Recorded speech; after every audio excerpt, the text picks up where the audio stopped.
Thank you. All right, let's get the laptop fired up here. Everybody can hear me okay? Yeah. Good, good. Anybody here not seen me before? Wow, so many. Why do I even come up with new stuff? I could just do all the same stuff I did before. As Patricia said, I'm Carey Holzman. I do have a YouTube channel. Prior to that, I've been in the IT industry since the early 90s. Prior to that, it was a hobby. I've worked at places like Intel and SRP, APS, the power companies here in the state. And eventually just went off on my own and been self-employed for, gosh, about, well, since the mid-90s, late 90s. And I initially started as a computer club member, and it was a lot different for those of us that remember in the 80s when it was all, what do you have? Trade you. Not so much these days. They kind of frown on that. But I had published a book, and the publisher didn't do anything to promote it. And I put my heart and soul into it, and I was really upset that nobody knew it existed. So I thought, you know what I want to do? I want to tour the computer clubs around Arizona. And in doing so, and talking with people like Ed Czar at AZAC, hooked me up with great people who helped get all this organized. So in California, Judy Tuller was critical to me hitting a bunch of computer clubs throughout Ventura County. I think I did about 60 of them. And then there were another 50 or 60 here, and there was a few in Vegas, and I just have never stopped. I continue to talk to the computer clubs. I don't promote the book anymore. Anytime you write about technology, it's perishable. You know, the information is just not valid unless you still are running Windows 95 or 98. Anybody? Second edition? That's right. It's not Service Pack 1. I just realized this headset's going to make it difficult for me to fidget with my water. Okay, so I do move around a little bit. And part of that is because I'm short. I want to make sure. I'm on a stage. Can everybody see me okay? I know they won't like this, but is it a little better? And it's also, I have a lot of energy, and I can kind of tell when the audience is not interested because the heads stop moving as I walk. And that's a key for me to crank it up. So I have a YouTube channel, and the YouTube channel is, you can get to it real easy by just going to www.careyholzman.com. And that takes you right to my YouTube channel, which I will do right now. And my card, my business card, should be on your table, and you're going to want that card. And I'll tell you why.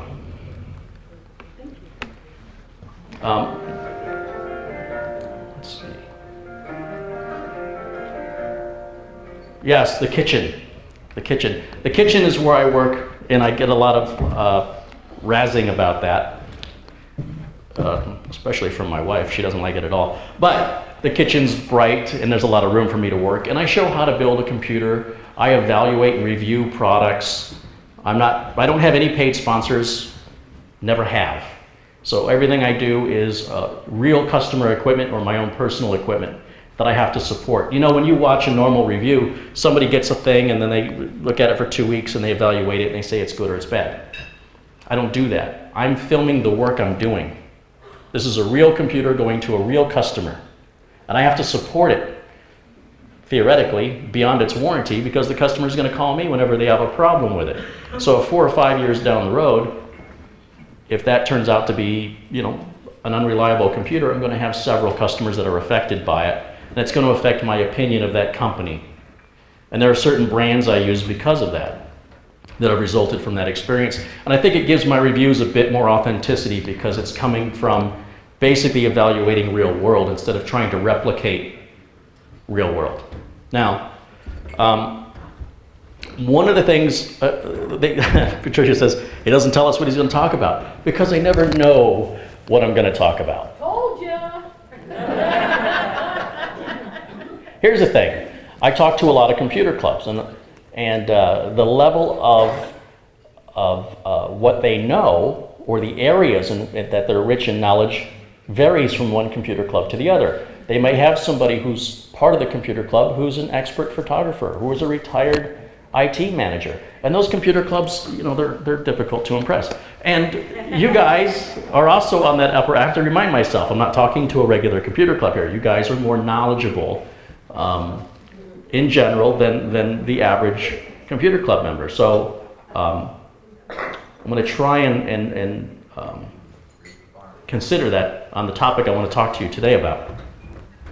And what I want to talk to you today about, and by the way,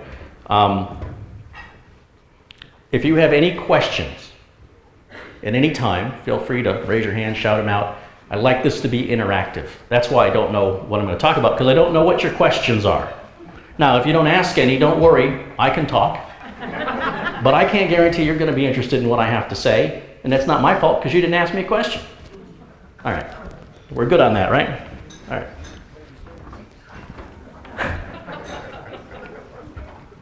So, is anybody here familiar with the term Google foo? Good. I did this bit, I'm going to call it a bit, for the first time when I was supposed to be here, or somewhere else. And it worked well there, so let's see if it works well here. The first thing that happened is someone in the audience asked me how you spell that. Google, F-U. Just like Kung Fu, right? Kung Fu, Google Fu. Stay with me, stay with me. At the end of the presentation, they were like, F you, Carey, F you. All right, so what is it? Google Foo is your ability to use Google that your first search result, or your second one, or your third one, preferably your first one, is the exact one you wanted. How do you get there? How do you put in the right search words to find exactly what you're looking for without having to dig through pages and pages and pages? Well, we refer to that as Google Foo, and you can actually Google Foo to learn some shortcuts with Google. For example, many of you may not know this, I see a lot of people with the Weather Channel application. I don't know, as people get older, they're fascinated with the weather. Can someone explain this to me? I don't understand. Maybe it's just the snowbirds wanting to laugh at the people that are back home. I don't know. But you don't need to bog your computer down with an unnecessary application that's spying on you like the weather app. When a product is free, listen very carefully. When a product is free, the product is you. Okay? So that Weather Channel app is spying on you, effectively. You're giving it permission to monitor certain behaviors on your computer. When all you had to do is go to Google, type in the word weather. Now, it automatically, before I finish typing, based on my IP address, knows approximately where I am and has already come up with a search result suggestion. Anybody want to give me a zip code? They want to know the weather back home? 68144. 68144. So the weather in Omaha, Nebraska is 31 degrees Fahrenheit. No application needed, right? If I had a UPS tracking number, FedEx tracking number, DHL tracking number, copy, paste it right into Google, right? I see some heads nodding, you know that one. So you have some Google Foo. That's good. You can,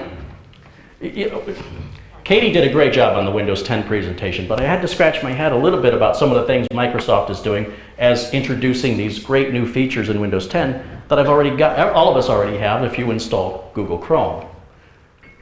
Now, once again, I have no sponsors here. I'm not here to sell you anything. There's nothing in it for me to boast about Google Chrome any more than Firefox or Internet Explorer. But when you have a microphone on your computer, which most laptops do, in this case my laptop has a microphone, you'll see my search bar says in faded text, say OK Google, and there's a microphone there. You see it? That means this computer right now is listening to every word I say. And a lot of people, they're a little concerned about that. There's a Samsung TV that was in the news. I don't know if you guys caught that, where it's voice activated. And they were sending the audio files to like Dragon Naturally Speaking servers that would translate it into text. And they were keeping this information. Now, generally, they generally keep it so they can improve the speech-to-text engine, because people have different tones and accents and cadences to their voice. But this was a huge privacy concern for some people. And to me, I didn't really think it was that big of a deal. When the TV's on, shut up. Especially if the football game's on. Shh, the NSA's listening, be quiet. Remember, the TV's on. Shh. But see, Google right now, it's kind of like my dog. My dog, when I talk to my dog, I know what he hears. He hears blah, blah, blah, blah, blah, Sparky. Blah, blah, blah, blah, blah, Cookie. That's what this is doing. It's waiting for me to say, okay, Google. Okay, Google. Who is Carey Holzman?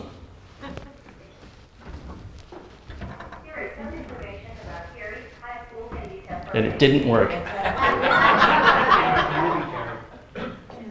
Okay, Google. Who is Carey Holzman? Wow, it's not working at all. But you get the idea behind it. Carey Olson. But you. It's purely coincidental. Can you close the doors, please? No. Okay, Google. I'm trying to think of a good question to ask that'll work, but now it's listening right now. When I say okay, Google, that's the cue for whatever I'm going to say. It's going to start translating, and it helps if you talk slower and as clear as possible. The more you can sound like that automated thing on the phone that's really irritating, the better it can understand you. Okay, Google, who is Carey Holzman?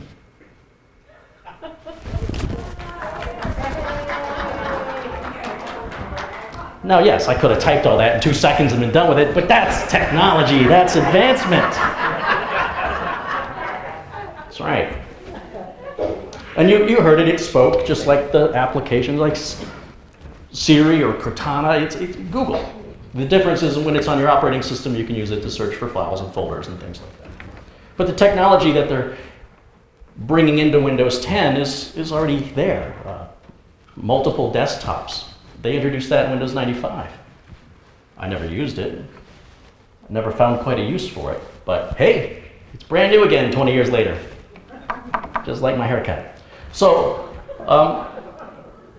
Google Food, thanks for agreeing.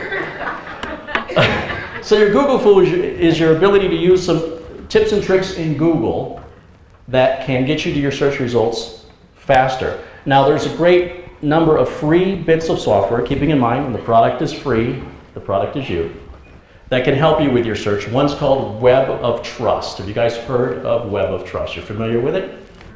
How many are not familiar with it? Because I want to determine most of you. Okay, so here's what Web of Trust is. We're going to go to mywot.com, and that's my Web of Trust. And you want to go there in every browser you have. If you have Internet Explorer, you want to go there in Internet Explorer and download the app. Where it says installed right here, it'll say download. And you have to download it for each browser. It's a browser add-on. And it's going to put this little green circle right up here. See this little green circle right up here? And when I do a search for something on Google, let's go back to Google. Here's something. We'll combine two things here. I'm going to Google Dell support. Customer calls me, says I'm having a problem with my computer. What can I do? Is it in warranty? Yeah. What is it? It's a Dell. Call Dell. And then what do? Do they look through their paperwork to find a phone number? No, they Google for the phone number. They Google Dell support. And there are more fake Dell support sites than one. There's only one real one, really. But there's 1,000 fake ones. So you see these green dots? Let me make this bigger. You see these green dots? That tells you that the community, not a corporation, but a community of folks like ourselves, have rated these sites as safe, unknown, or dangerous. You see the red one? Okay.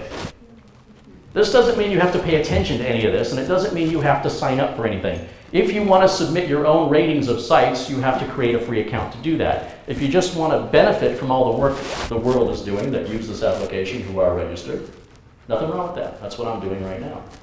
But you see this red one right here? If I click on that, I'm not paying attention. And my antivirus software doesn't catch it, and my anti-malware product doesn't catch it, it won't even let me there. It says, I don't know if I can make that bigger. See it. It's saying this website has a poor reputation based on user ratings, and there are two options. At the bottom, go to the site. Now, if you choose that option, do not call me. No, just kidding, you can call me.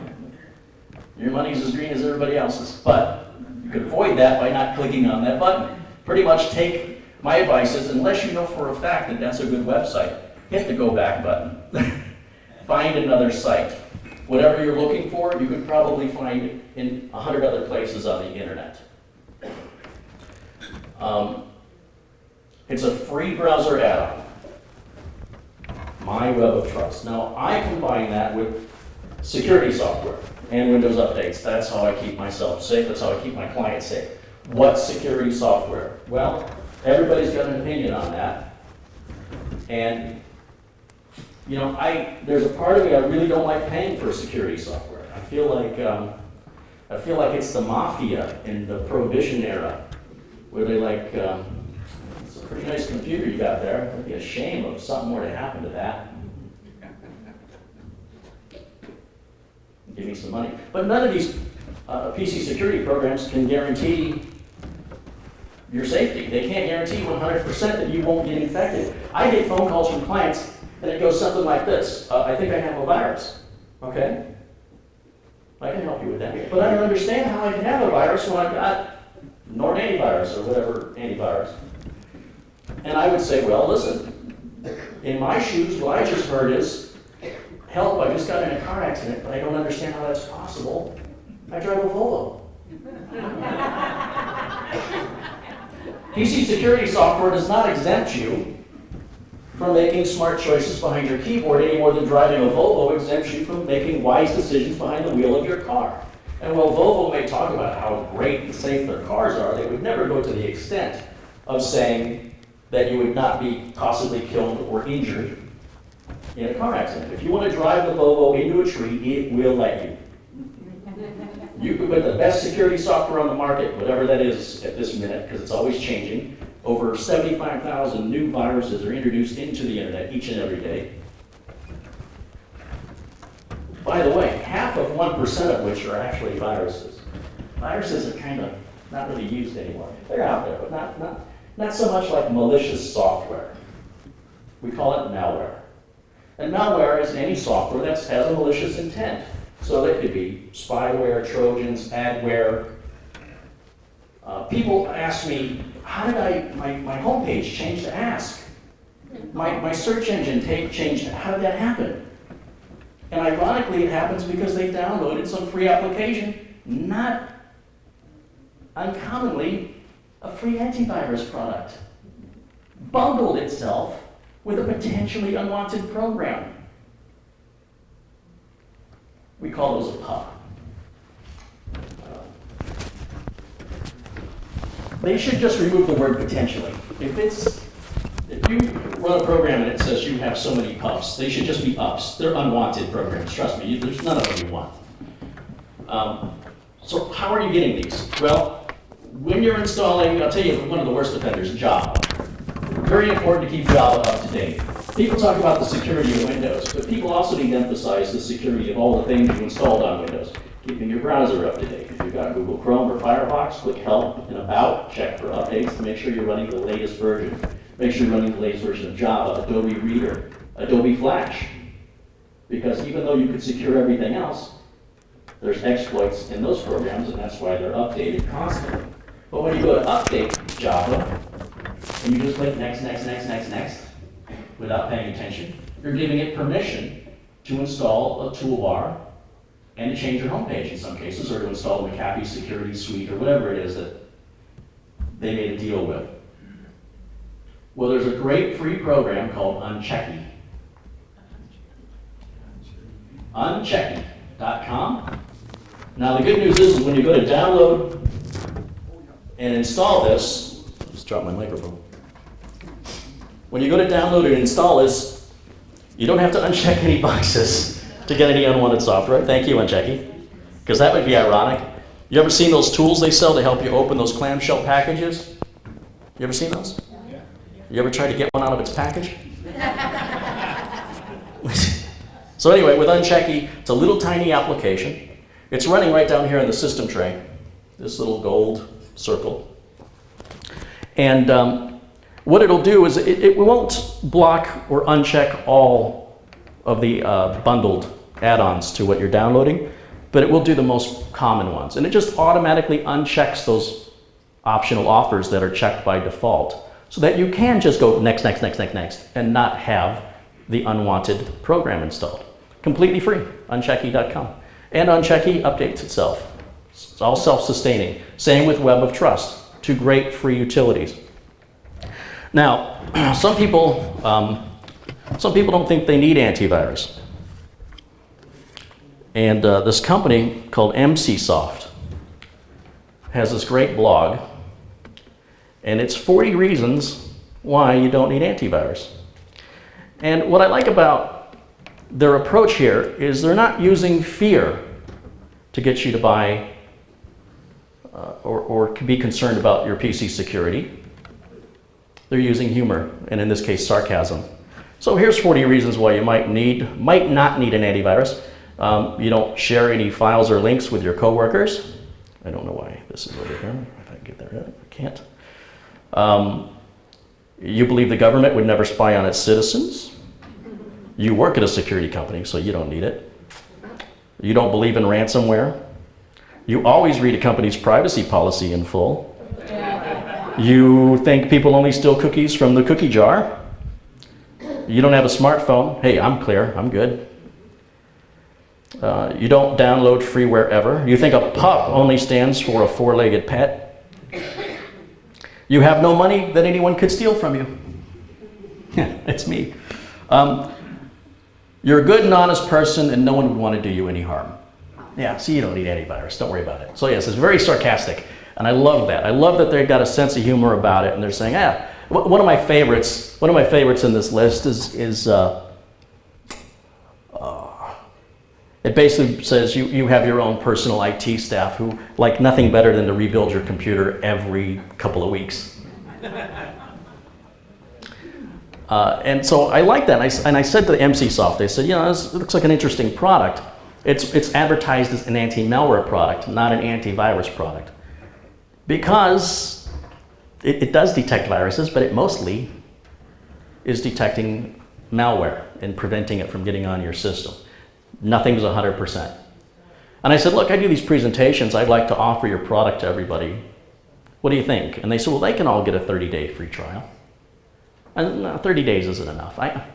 Somebody wants to really get to know something and they need to have it longer than that. Give me 1-year licenses to give out, and I think people will renew it I think they're going to like your product and they'll want to renew it. And they said, okay, here's 600 licenses. Now, the way I'm distributing these licenses is I've got my business cards on the tables, which has my email address. And the reason I'm doing it this way is this video, if it's going to work, will be on YouTube. And all these people from YouTube are going to email me going, hey, can I get that license? This is just for people in the presentations. And since the people at YouTube don't have that email address, that ensures when you email me and say, hey, I saw your talk, I'd like the download link and the code for the 1-year free license. Within 24 hours, you'll see a response from me with the download link and the code for you. And so that's how I'm handling that. And you can check it out and evaluate it yourself. People say, well, which one do you like better? It doesn't matter which one I like better. What matters is which one you like better. Yeah, but Carey, you're the expert. Okay, I might be a professional chef. And I put down this plate of chicken wings and you say, are these chicken wings hot? And I say, no, not at all. And you bite into them and you think they're really spicy. Am I wrong? I mean, I'm the expert chef after all. The only way you knew if they were hot or not was by tasting it, trying it. But I don't want you to try poison. Okay? So the point here is I want to point out free or useful software that is safe, but is it any good? That's for you to decide. I want to emphasize that. But if nothing else, if you don't like it, you can remove it. It won't cause any harm to your system. Anything I'm going to talk about today. Now, one of the things, getting back to Dell support and Google Foo, if you ever use Google to look up a phone number, you know, we've heard of these scams where people get called and they say, hello, I'm calling from Windows Technical Department. It actually goes, you know, when I try and recreate it authentically, for some reason people say it's racist. But there's an accent involved. Always. And one of these people called me, and I recorded it. So if you go to Google and you type "scamming the scammer" with Carey Holzman, or maybe just Carey's enough, let's see. Scamming the scammer, right there. Look at first result that's not an ad is my video. Now, it is longer than some major motion pictures. And I explain here that I've got two computers and I'm video capturing everything happening on one computer on the other one so that the person who's remoting in, I'm anticipating they're going to want to remote in, they won't see Camtasia or some recording software. There's no way for them to know I'm recording it. So the person calls me. I'm sorry, I didn't understand you.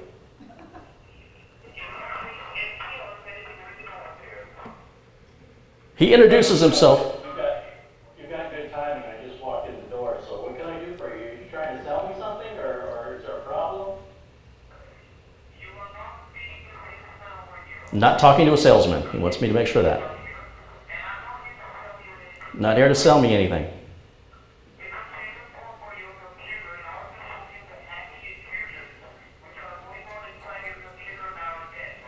He's going to show me the hacking intrusions that are going on inside my computer now and then, okay?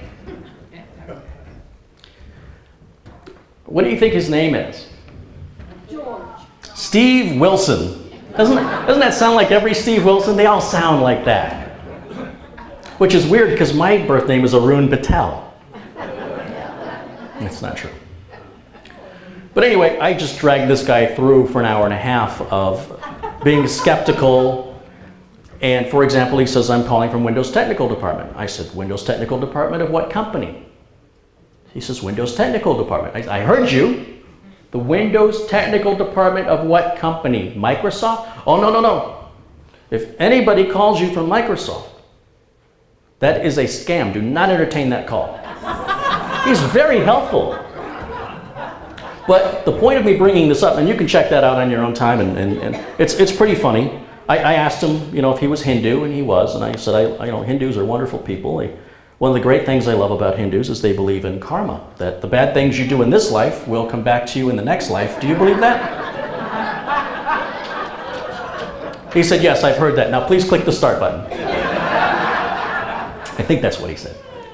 But what I'm trying to get to is that's an unsolicited phone call. Your phone rings one day, you're not expecting it.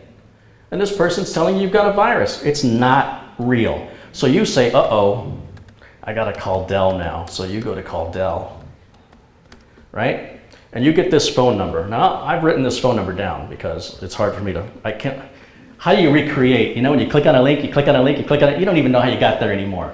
So I got this phone number, 866-441-4509. So whenever you're going to Google a phone, you want to know a business's phone number, specifically for support. Google the phone number to see if it's a real number before you call it. So I'm going to Google this phone number because this is one-stop shopping. This is support for 800 Notes, support for Gmail, support for Hotmail, support for McAfee, support for Belkin password recovery. What else we got? Gmail customer service, Yahoo toll-free number. They will accept your card, your credit card information for, Norton support is on there. Gmail support. Look, All you need is this one phone number to be ripped off, no matter what your support problem is. And the little button next to its screen. Yes, because the user community has rated it as such, which means that they can hire their own employees to click on sites like Web of Trust and give it a thumbs up. And it's up to us to, in sheer numbers, thumbs down.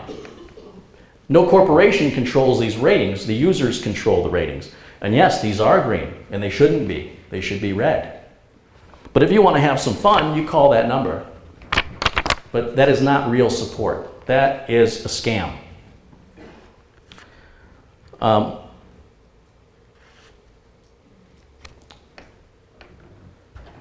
Does anybody have any questions before I move on? Remember when I said earlier? Okay. Oh, okay, good. What's your question?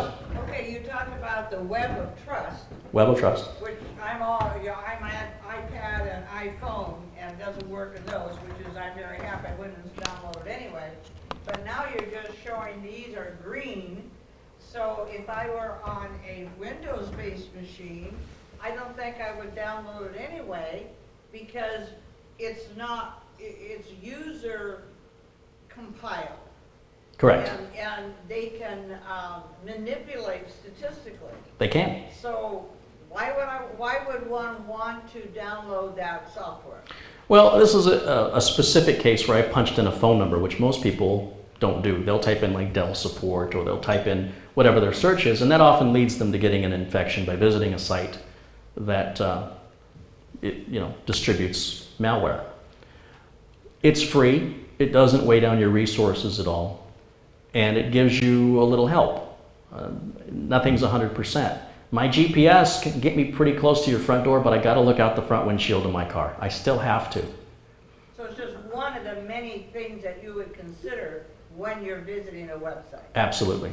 Absolutely. It is just because it's free, because it doesn't bog the computer down, it doesn't hurt to have it. And it could help. Now, in this example, and you raise a good point, in this example, these sites are all coming up green. And why is that happening? And my best guess is because the company has manipulated it. But you can do the same thing on Yelp reviews, where people have left fake reviews. But you're counting on the sheer numbers of people. And we're not worried about companies like AdBlock Plus. Like you see, I've got AdBlock Plus here. AdBlock Plus gets paid by certain advertisers to not block their ads. So I've got to make money somehow. But AdBlock Plus is a fine add-on, but it doesn't block all ads. Just like Unchecky. Unchecky won't uncheck all those unwanted offers, but it will uncheck the most common ones automatically. Would you need it if you slowed down and read everything on the screen? You wouldn't need it. But so many regular computer users, they'll say, yeah, I'll do it, and then they don't do it. They don't think about it. And they end up getting themselves infected and having a problem, having a malware infection. So this phone number just fascinated me that it goes on for how many pages? You understand what I'm saying? And if you didn't know any better and you just typed Gmail tech support and that phone number came up and you called them, you wouldn't think you just called the scammer. I called them. Yeah, you called somebody who was pretending to be somebody else. They tricked you. So it's not just when they call you. And this is big business. There's a lot of money in it. And there's an interesting free add-on for your browser called Ghostery. And Ghostery is interesting because it will show you how valuable you are to marketing companies. When you visit certain websites like Facebook or Google or eBay, there's all these little tracking cookies, and you're being tracked, or your IP address is. And some people are very concerned about being tracked. And let's see, let's add.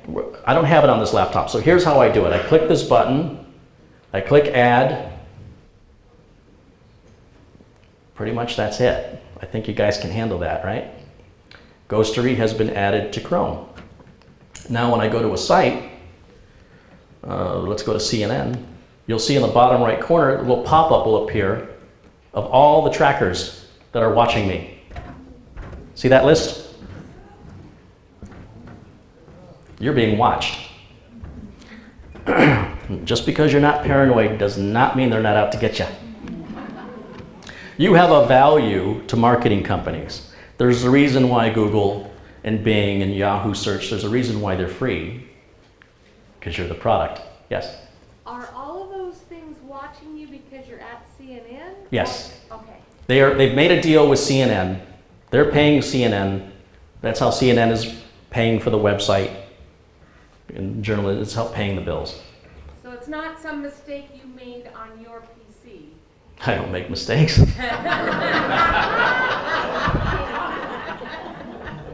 Oh, did I get a look from Patricia? No. This is a natural. If you want to learn more about this, I don't know how many of you are aware. This is a documentary, and it's called "Terms and Conditions May Apply." And let's see if we can just maybe show you this trailer. This is available on Netflix. I think it's still available on Netflix. Let's make sure we got a volume turned up. You can see double-click and Google AdSense popped up in the bottom right corner. Again, that's how YouTube makes their money, by selling the advertising. And maybe our internet is too slow. What's going on?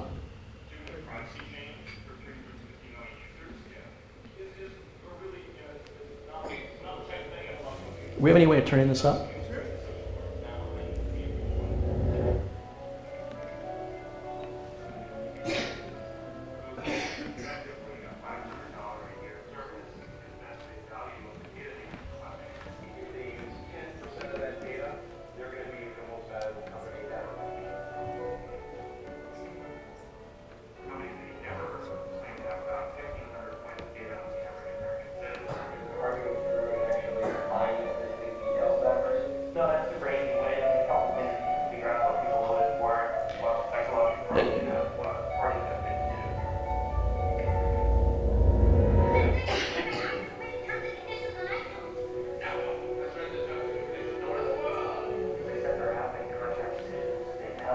Well, that's all right. I think we got the gist of it. That's all right. The bottom line is all these terms and conditions that we're not reading, we're giving them permission to spy on us. And they're saying the average value that the average person using the internet in America here has is about $500. That's your value. And they have a website where you can go and put your information in and they can see what your value is. They can actually put it right to the dollar, what you're worth to the marketing companies. And it's really nothing you can do about it other than unplug from the internet. But I think it's good to know what's going on. People have privacy concerns, but privacy is gone. It's just gone. There's a question back here, yes? No, Ghostery, we can't see it. Sorry, Ghostery is Ghost, G-H-O-S-T-E-R-Y. Ghostery.com, or you can Google it, it should appear. And in the movie, the documentary, Terms and Conditions May Apply, fascinating about, if you were surprised what Ghostery showed you, this movie's going to shock you. The CIA says their job has never been easier. It never occurred to them that people would simply tell them who all their friends are, where they're hanging out, what their hobbies are, what they're doing on the weekend, where they're going tonight. Their job has never been easier. And they had all this money in surveillance equipment. They don't even need it. People freely give it out. Between their cell phones and the things they leave on Facebook and Twitter, it leaves a nice trail. They get to know you. You don't even realize that it's happening. So I'm not here to make you paranoid, but I think we should all be aware of it. Yes? I've heard that the trend is toward active anti-malware running on your computer rather than stopping it on the way in because things get hidden in there for long periods of time. Do you see it moving that way, and what sorts of software do you see doing that rather than stopping it on the way in? I'm not quite sure I understand the question. You're saying the software is... I understand there's a lot of new software that stops that instead of stopping antivirus software, malware, instead of concentrating on stopping it on the way, in fact, runs like an old TSR file in the background on your computer constantly. You don't have to scan all the time, but it's constantly searching for those things that get hidden, that are hidden for months and years that come back later. Is there new products in that line? Or? I'm not aware of any product that comes back years later. Generally speaking, look, a virus or any malware is just a program. It's just a program. And if you take away the executable part of the program, or you never execute the program, it's just a file sitting on a hard drive inactive. It's not like there's some timer waiting to kick it on. Now, that's not to say that's not done. It's pretty uncommon. The programs, the PC security programs that are paid for specifically are terminate, stay resident, TSR type programs that are always watching and shouldn't let anything in. But sometimes, if you're unlucky enough to get a 0-day exploit that they haven't quite patched, then you still need to scan. After a couple of updates, it may find it.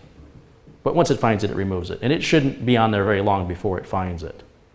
Otherwise, you've got some skills. If you're finding stuff that the antivirus companies aren't able to remove for months and months and months, I'd love to see that. There's lots of stories you'll read about on the internet, and it doesn't make them true. I know that's shocking. My favorite, one of my favorites is, there's a couple of my favorites. Windows 7 support has ended. Did you know that? Oh yeah, it ended. Don't believe me? We'll go up here to Windows Lifecycle. There we go. Right at Microsoft.com. So I know that's a legitimate website. And what has happened, if you look here, we all know Windows XP support ended in April 8th, 2014. Windows Vista support ends April 11th, 2017. Windows 7 support, if you look at this middle number, says January 13th, 2015.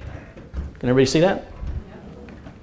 Okay, but above that it says end of mainstream support, end of extended support. And this is where journalists are different from technicians. Journalist says, oh, I got a press release, support for Windows, mainstream support for Windows 7 is ending in January. The end of Windows 7 is here, better upgrade to Windows 8, and they write a whole article on it. And then I have to write to the journalist and say, no, the end of mainstream support has ended, and now extended support is in effect until 2020, January 14th of 2020, for Windows 7. Then the question comes up, what's the difference? Well, really nothing. But if you listen to Microsoft tell it, when it's in mainstream support, we add features. And when it's in extended support, we just do security patches only. So I don't know what new features you got on your Windows 7 prior to last month, between the time you installed it and last month. I don't know what new features they have added. As far as I can tell, nothing. Maybe Internet Explorer 11, or did it come with that? That might have been an update. But that's the difference. And so people will often write these articles with the best of intentions, but they don't fully comprehend what they're writing about. One of my favorites, another one of my favorites is that, and it's not true anymore, but tablet and smartphone sales are going up. That's the trend. And PC sales going down. This is the end of PCs. Big headline, sells a lot of newspapers. And every time I read those articles, I write to the author and I say, what did you write that article on? I bet it wasn't a smartphone or a tablet. You'll read it on a smartphone or a tablet, but you probably didn't write it. Well, now, wouldn't you know, tablet and smartphone sales have kind of gone down. Specifically, tablet sales, significantly. PC sales are back up on the rise again. PC is not going anywhere. No matter how many times, anybody here read an article that the PC is going away, it's dying? Yeah. It's not just me, right? They're selling newspapers. It's not true. They're not going to design the next high-rise building or the next car you drive on a tablet. It's not going to happen. Your bill for your electric company isn't going to be processed through a smartphone. It's going to be processed on a huge computer and a server. The internet is always going to need PCs to maintain the data. Tablets and smartphones are consuming devices. They're not creation devices. And if you don't have the creation device, what good is the consuming device? But the journalists don't seem to get that. And then I get these questions and they say, what am I supposed to do? My Windows 7 support's ending. You sold me this computer last year, Carey. You ripped me off. No, your computer's, that's good till 2020, so you're fine. Yes? So backtracking a bit, in the course of this conference, we've heard things like, different people have different opinions on what software's best, but right. That you can't have Microsoft Security Essentials on the same computer that you have a VAX, for example. Okay. And so now you're bringing in this Emsisoft. Emsisoft. Uh-huh. And another one that I've learned about that I didn't know before was MalwareBytes. MalwareBytes is good? Yep. So my question is, who does that one conflict with? If I were to Emsisoft shouldn't conflict with any of them, but its intention is to replace all of them, so that you don't have your computer will be free again. You'll take 100 pounds of weight off of its shoulders, and it'll be like, oh, it's like try it, you'll see. So, like, for example, mine currently uses Security Essentials. So I don't need to disable Security Essentials if I take your offer, or? You could disable it, or you could uninstall it entirely, and if you want to put it back on, put it back on. It has to be disabled on Windows 8. You can't uninstall Windows Defender, which is Security Essentials renamed. Right. It would actually turn off automatically on Windows 8 when it senses. In fact, Security Essentials probably will too, automatically turn itself off. Okay. But you can actually go a step further and uninstall it just to free those resources up to ensure that it's not running and taking up your precious memory and resources, so that your computer can run as fast as it reliably can. And Emsisoft, in their downloads, they would never do what a lot of the other free downloads do, which is they include these potentially unwanted programs. They have vowed that they will never do that. They've been offered toolbar deals, and they say, no, it's unethical, we won't do it. I've seen reviews of the product. What I see I like, what I've experienced I like, but I have a limited experience. So I'm not going to sit here and tell you it's the greatest thing since sliced bread. I want you to decide. And you guys will give me feedback. And if you guys go, this thing's screwed up or I don't like it, that's going to alter my opinion on future presentations about what I say about that product. So you are my test. I don't want to simulate. I want real world results. And I wouldn't bring it up if I didn't think it wasn't, I honestly believe it seems like a really good product and it's a decent price, especially when you get it for free for a year to evaluate it. Yes? What are you personally using for security software? I'm using Microsoft Security Essentials, a lifetime license of MalwareBytes, which you can no longer purchase. Well, maybe you can find it somewhere. Combined with Web of Trust, OpenDNS, and AdMuncher is now free. You guys familiar with AdMuncher? That's another one. But I can't recommend AdMuncher because it breaks some sites. And then it doesn't tell you when it's functioning. It's quiet. It sits in the background. But I use a combination of those things. And again, nothing's perfect, but it works well for me. If I didn't have a lifetime license with MalwareBytes, I'd be on the fence about Emsisoft or MalwareBytes because MalwareBytes really isn't an antivirus product. It needs something with it. Even though, like I said, half of 1% of the threats are viruses nowadays, the Emsisoft is all in one. It just takes care of everything. So in theory, it looks like the better product. And I like their approach. I like their attitude. I don't like the fear-mongering. Intel bought McAfee. I don't know if you know that. So the McAfee name will be dropped because they don't like what John McAfee's doing. It's embarrassing to them. You guys have probably seen the inside of a hard drive, right?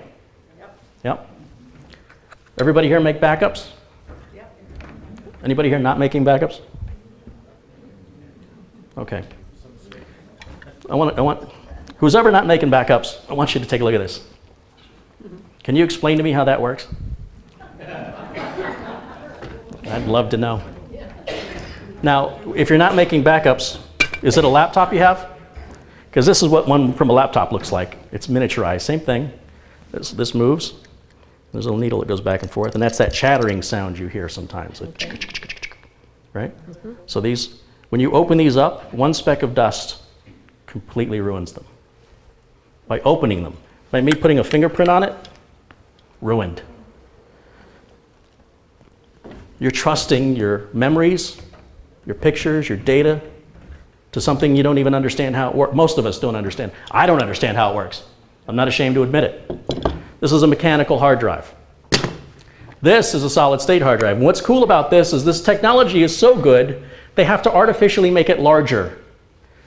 This is all unnecessary. This is the hard drive. It's a solid state drive. There are no moving parts. It's in a solid state.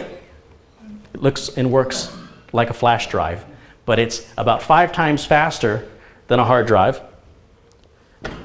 It uses less power, and the life cycle on the writes on those should be, on the previous generation, about 74 years, and on the new, like Samsung 850 line, which uses something called 3D technology, where they're vertically stacking the chips, they estimate 1,000 years before the cells will die on that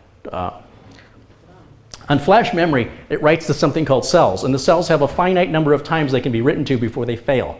So they do something called wear leveling, where all the cells are written to equally, so it should all die around the same time. Now, I'm not saying that that drive's not going to die. There's lots of reasons why a drive fails, but it shouldn't be because you wore out the cells with drives today. So that drive's more reliable, it's faster, it's 3 or 4 times more expensive, and you get about 1/3 or 1/4 the amount of storage space for the equivalent hard drive. So I could get, say, a 3 terabyte drive for $150, or I can buy a 250 gig solid state drive that runs 5 times faster for the same price. It also uses less power, so it should extend the battery life on your laptop. And I see a lot of people close the lids on their laptops and they start moving them around. Like, the light hasn't turned off yet. It's still, the head on the needle on the platter is still saving your data, and you're moving this thing around. This head right here rides on a cushion of air thinner than the width of a human hair. And if it makes contact with that platter, game over. And if you're closing your laptop and you haven't waited for it to shut down completely and you've just set it on the table, that needle hits that head, the head hits the platter, you're going to have hard drive problems, unless it's a solid state drive. Now, because a solid state drive has no moving parts, and because it has cells that have a limited number of how many times they can be written to, you never, ever defragment solid state memory. Whether it's a memory card for a camera, a flash drive, all you're doing is wasting your time and killing your drive. It does nothing to improve performance. So let's get with the 2000s and forget all that stuff we learned 20 years ago. It doesn't apply today. Once you go to a solid state drive, you'll never want to go back. It's one of the cheapest upgrades you can do to a computer or desktop or laptop that can make a significant improvement in the performance. You still need to make backups. It is more reliable statistically. Yes? On Amazon, they're selling the Samsung 850, 250 gigabyte for around $112. That's a great price. $112 for the 850, which is the newest generation. The V. See how these chips are all laid side by side? People go, what does a 3D mean? Imagine if the chips were stacked on top of each other. Now we can put more, since this is where the data is stored, is on these chips. More chips, more storage space, takes up less room. The M.2 drives are SATA, and they're about that big. And they don't even have a case on them. They just plug in like a memory module. But it's a solid state hard drive. And that's where we're at with this technology. And so even if this was reliable, it would still be important to back it up because, especially if it's a laptop, it can be dropped, stolen, something can be spilled on it. The one thing I tell people about backups, because people have had enough hearing about it. First of all, why do we need to call it backups? Why is it in the land of computers we have to change words to make us, computer guys, seem intellectually superior to all you normal people? I'll give you an example. The telephone used to have this thing called a pound symbol. It already had a name. Now it's a hashtag. The internet didn't even come out that long ago to the public, and now we've got 3 or 4 names for it. Why? Why is it the cloud and the internet and the information superhighway and broadband? If you just say the word broadband, it implies internet. 3 words all mean the same thing, but they sure does make me sound smart now, doesn't it? And that is something I'm battling with. Backups. Why do we call them backups? It's just copies. It's just copies. Is that important? Yeah, you better make a copy of it. Why can't we just say that? No, you need to back that up to the cloud. Make sure you encrypt it. What does that mean? Well, you just want to make sure no one can open it without a password. Well, why didn't you say that? Because I want to be intellectually superior, because I'm actually a moron and I want to seem smarter than you. I think that's what happens in my industry. I'm not exactly sure, but based on myself and the people I meet, I can speak on behalf of myself. I'm an idiot. So, I look at this stuff and I go, why is this? Why? That's me. I want to know, why would we do that? This is called a 3.5-inch hard drive, but it's not 3.5 inches. This is a 2.5-inch hard drive. It's not 2.5 inches. Where did they get the names? 3.5-inch floppy drives. You have a question? Yes. Do you suggest making our copies on the cloud or on our... I suggest both. Well, am I on time? Am I wrapping it up? You're wrapping it up. Okay, I want to be serious here for a minute, because each time I do these presentations, specifically for this conference, I always go home and I go, oh, I forgot something so important, and I can't go back and redo it. So I wanted a reminder when I was close to the end, so that I could remind myself to say a very heartfelt thank you to Patricia and Al for putting all this together, and their support and generosity to me over the years is amazing. You guys know, you've been to other conferences. Have you been to other conferences where the people who throw the conference actually know you by name? All of us, they know us all. And that's very special. And so I just have a little card here, just a thank you card, and I want you to know how much I appreciate your support of me and inviting me and including me in this. And all the speakers that are here, I'm honored to be included, because you're all handpicked. All the speakers are handpicked by Al and Patricia. And to think that they, that I'm included in that group of people that are so much better than I am, quite frankly, I don't know what they're thinking. Anyway, my name is Carey Holzman. Thank you all for coming to see me. I hope to see you again soon. Thank you, sweetie. Good job as usual. Thank you.